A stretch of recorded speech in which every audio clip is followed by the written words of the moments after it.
मनु भागता हुआ नजर आता है, एक धूप से भरे मोहल्ले के रास्तों से गुजरता हुआ। मनु हंस के, सिर्फ 5 होमवर्क ही तो मिस किए थे।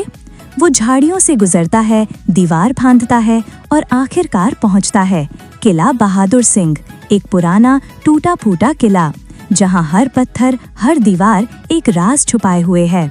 सूरज की किरणें छिड़की हुई दीवारों से अंदर आ रही हैं, धूल के जर्रे हवा में तैर रहे हैं, छत से मकड़ी के जाले लटक रहे हैं। मनु धीरे से किले के अंदर कदम रखता है। उसकी आंखों में चमक है और थोड़ी सी डर भी। एक अंधेरा कमरा जहां सब कुछ पुराना है, फर्नीचर से लेकर हवा तक। मनु की नजर पड़ती है एक पुरानी वुडन टेबल के नीचे छुपी एक चमकदार सब्ज बॉटल पर। वो झुक के उस पर से धूल हटाता है और चमक उठा आती है। गोल्डन नक्काशी से सजी हुई बॉटल पर एक टैग लगा है, do not open, seriously just don't. Manu मुस्कुराता हुआ, जब इतनी वार्निंग लिखनी हो तो बॉटल बनाते ही क्यों हो। वो ढक्कन घुमाता है, पूफ, धुएं का तूफान उठता है, जमीन कांपती है और हवा में जादू भर जाता है। एक जबरदस्त छींक के साथ जीनी सामने आ जाता है। जीनी आंखें मलता है, अंगड़ाई लेता है और कहता है, 300 साल की नींद खराब कर दी भाई, ये भी कोई तरीका है। मनु ताज्जुब से, वाओ, तुम तो असली जीनी हो, अब मुझे 3 विशेस दो। जीनी थका हुआ, थोड़ा इरिटेटेड, विशेस? क्या तुम मुझे कोई ऐप समझे हो? मैं किले का पुराना जीनी हूँ, मैं बस सफाई करता हूँ और बिरयानी बनाना आता है। तभी एक बिल्ली गुजर जाती है। जीनी चीख कर पर्दा पकड़ लेता है, कैट, मुझे एलर्जी है। मनु हंस के, तुम तो काफी अलग निकले स्टोरी वाले जीनी से।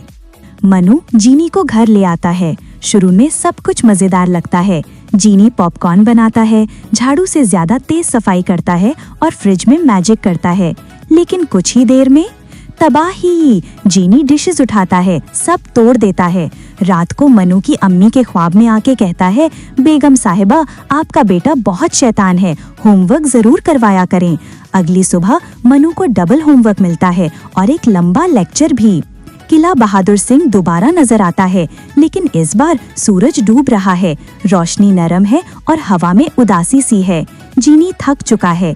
जीनी सॉफ्टली, मनु, मैं वापस बॉटल में जाना चाहता हूँ। तुम्हारी दुनिया मजाकिया है, लेकिन मुझे चैन चाहिए।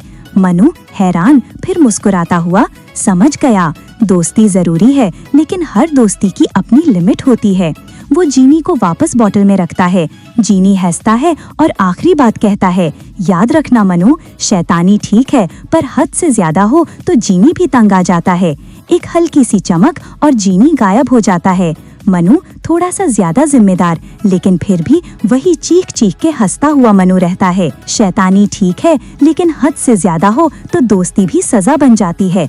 हर चीज का एक वक्त, एक जगह और एक लिमिट होती है। जो उस लिमिट को तोड़ता है वो आखिर में सिर्फ परेशानी ले आता है, चाहे वो मैजिक हो या मस्ती।